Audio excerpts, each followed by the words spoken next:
Hey guys, welcome to week one, module one for Social Work 660, program development and grants. Just want to give you a little overview of what's coming up this week.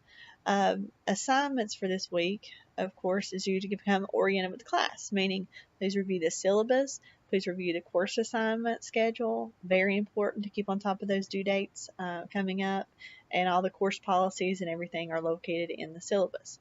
Orient yourself with the tabs on the side of the class. I think they're on this side. They will help you navigate through the class, and a lot of that is indicated under the Start Here tab.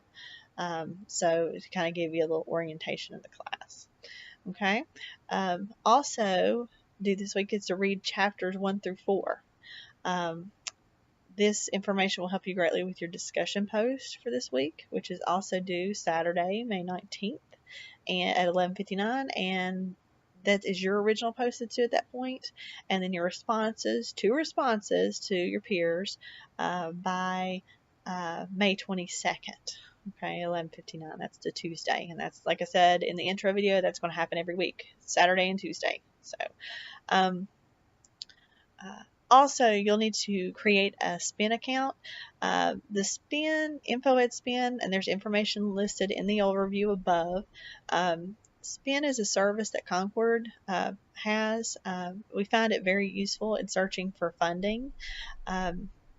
It's you have to log in and create a profile. And there is a lot of information on how to do that, and there is also a SPIN information booklet attached a little bit further down underneath this post in the module, so you can find that information very helpful, and the links are in the overview above. So you'll find it's pretty intuitive, like signing up for any Google account or any kind of online account you'd have. So and we'll make sure you guys get your approved and get your email pretty quickly. Now, as far as content for this week, this is kind of an ease into grant land. That's what I call it, grant land. The chapters are intended to just orient you with how grant funding works, meaning there's kind of an orientation to how grants were, a little bit of history, just a little bit, and understanding your nonprofit agency. Most grants are only awarded to nonprofits, or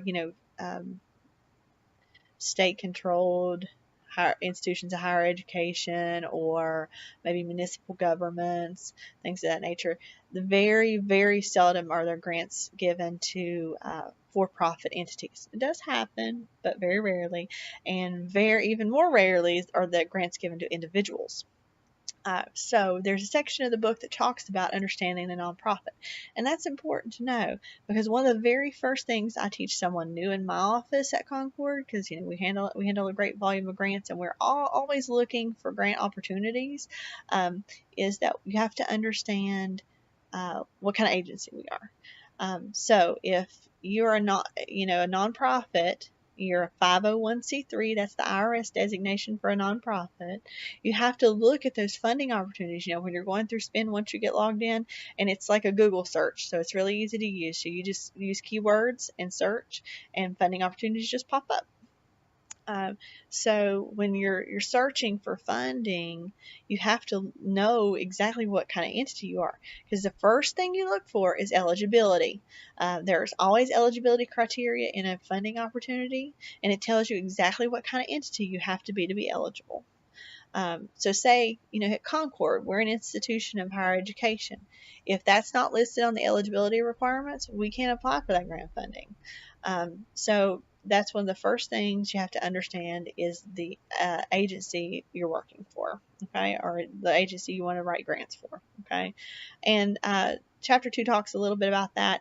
Chapter 3 also addresses how to find funding and how it's broken up. There's federal funding, state funding, there's foundations or private funding, through corporations.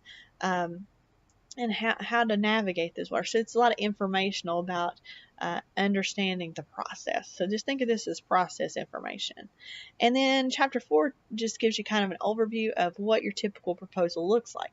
What are the components? What are the expectations for the most part? So when you look at a funding opportunity, you don't become overwhelmed. And one of the other big things you need to understand is when you are looking at proposal guidelines, say you find a really good opportunity and they give you guidelines for submission, the proposal guidelines become your sacred document. You have to go by those guidelines exactly. Some agencies have very, very strict guidelines. The federal government is notorious for that. I mean, they tell you what fonts you can use, the size of your margins. It has to be double spaced, single spaced. There's a great deal of information in how to submit the proposal, page limits, all those kind of things. Now, other agencies like private agencies, foundations, they don't give as much guidance on that. A lot of times they give you a little bit more freedom to apply in the format you want to, but most all the time there are some requirements. There may be forms that have to be filled out. There may be a narrative that has to be so long, so many X number of pages. So when you're looking at funding opportunities, read it very carefully. I always, I'm kind of old school. I like to print it out and I like to read it and highlight it, and I use colored tabs for different things. So I'm a dork like that, but that's what works for me. So just a piece of advice to read very carefully, because worst case scenario is you put all that work into a proposal that you're not even eligible for. So eligibility and following the directions, super important. Grants are scary to some folks. They're like, oh my goodness, it's a lot of work. But really, it's following directions. You have to follow directions very carefully. And then you also have to fit within the mission of the request for proposals. The opportunity that you're looking at. You cannot tweak the opportunity to fit your program. You have to make sure your program fits the opportunity. So a lot of people think that they can just make it work. It doesn't work that way. You have to make sure you find the right opportunity for what you want to do, or be flexible enough to change your plan to fit the opportunity. So just keep that in mind when you're looking at funding.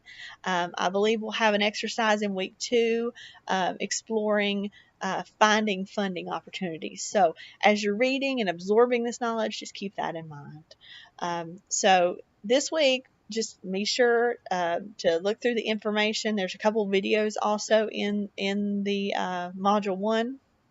So just orient yourself with grants and become a little bit more familiar. I'll be posting a video probably on every module to try to help you guys explain some things, to you guys. Hopefully we'll give you some clarity. So I'll probably see you again on week 2. All right. So if you have any questions, please feel free to contact me. Take care.